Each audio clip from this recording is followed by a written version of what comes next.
Hi YouTube, welcome back to my channel. It's Sunday morning here in a slightly snowy London. It's not really sticking, but it's trying to sleet a little bit. I hope you're all having a good weekend wherever you are, and I hope you're enjoying the spring makeup collections, which are definitely starting to drop at the moment.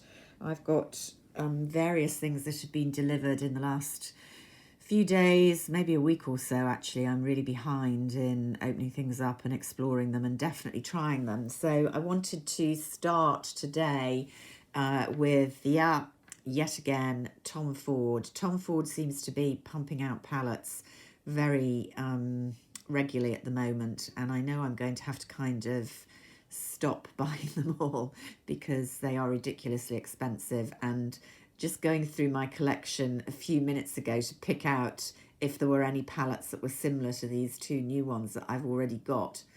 You know, most people might do that before they bought.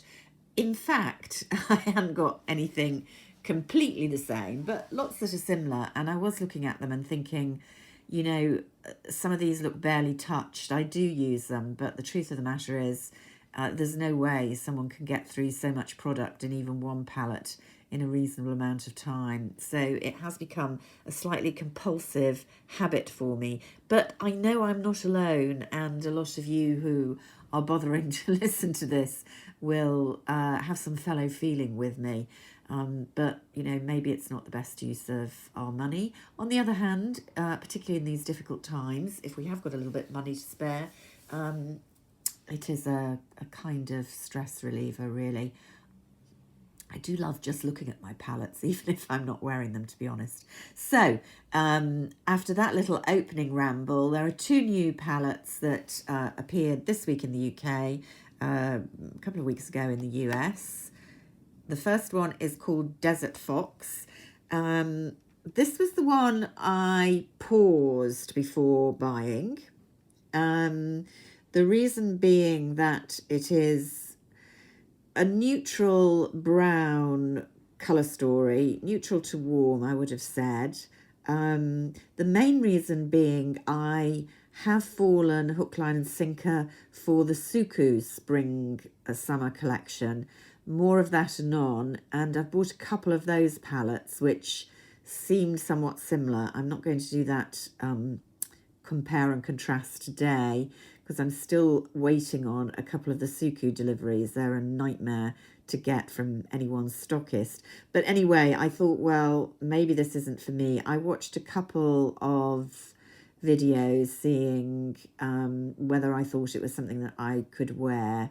And it was actually all Feisty who tipped me over the edge because although our colouring is different in that she's auburn haired, we're both very pale and not totally dissimilar age. She's a little younger than me.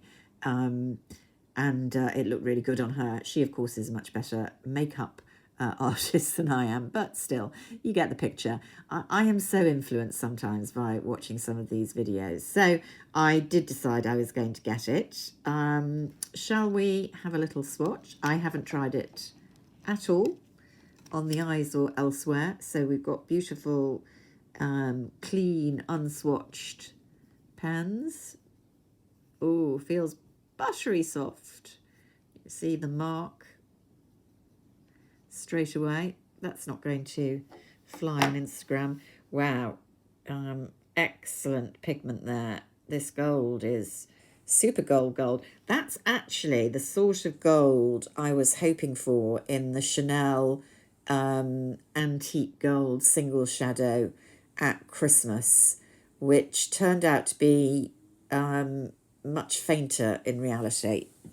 It's nice, but a bit of a disappointment. So there we go.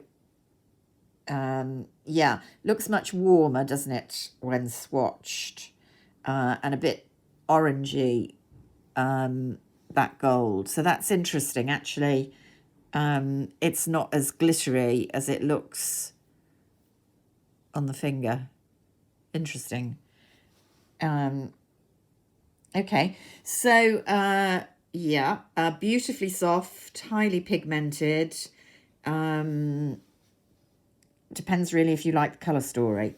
I had a sort through my many Tom Ford palettes and didn't see anything that similar, to be honest. Surprisingly, because this was not the one that would have sprung to mind as having a similar sort of colour story. When I looked, I thought the most kind of similar in mood was Leopard Sun. And it's not that similar. You can see there's a real glitter topper option in Leopard Sun, and there's a much cooler, darker brown than the kind of reddish terracotta ones, and another orange, but similar sort of colour story. But that was about as near as it got, to be honest. So I felt a bit more justified when I did that quick look through my treasure trove in having given into is it Desert Fox? Yeah, Desert Fox. Sounds as if it's, yeah, kind of American military operation. Maybe not the best title. Okay, this was the one I thought from the beginning, when I saw the promo photos, I would definitely go for. And this is Insolent Rose. Now, Tom Ford has done rose palettes in the past, and I haven't got them. So I knew that this was a colour story that I would be interested in, and it wouldn't actually fit with anything that I've definitely got already. I have got a number of palettes where there is a pink in it, but nothing quite, like this particular selection. I will say in the viewfinder it's looking a bit kind of lighter than in real life, so to speak. So let's have a look. This is one of the more traditional ones. I should say straight away, of course, you probably already know, both of these palettes are the traditional powder and, in this case, the glitter formula eyeshadows, not the wet and dries. The wet and dries are my all-time favourites. I think Tom Ford does particularly well, but I like the powder ones as well. So there is the Insolent Rose. Also feels nice. Not quite as soft as the Desert Rose. So there we see the pink on my inner hand, of course, which is different from the eye. Very close to my skin pigmentation. A nice clear creamy white there. A nice brown. Now, it's a satin. It's definitely got a kind of pink pearlescence in it, which is very pretty. That's not at all apparent when you just look at the pan, that you're going to get that effect. And then the glitter. Oh dear, that's not showing up very well at all, is it? There's the pink, so you can see decisively more pink on my arm. The white has a pink pearlescence in it. It's not all cream. It's not a pure cream. Let's just have another go of that. That would be great for the inner corner of my eye. Now, that brown, which was looking very pretty on the finger, let's just swatch it a bit more. You can definitely see that is a really unusual shade. It's a nice, cool, dark brown, grey, taupey brown, really, but it's definitely got that pink. It's not glitter, it's kind of pink chrome in it. Really unusual shade. I'm very taken with that. And then the topper, I never really get much use out of those because my days of outright glitter, although I like a bit of shimmer, have gone. So I think I'm going to try this palette on the eye after I've made this video, because I haven't put any makeup on yet. I've been having a spa morning. I had a look through my stash for any similar colour story, and the nearest I could get, as I say, there are some pink palettes in the past, but I haven't got them. But I thought the fairly recent Meteoric was a similar colour story. Two glitters, of course. I've actually enjoyed using this, but you can see that brown is much warmer in the Meteoric, and it definitely doesn't have the kind of pink undertone. It's shiny satin, but kind of more usual brown satin, as it were. So yeah, I'm quite intrigued to try this one.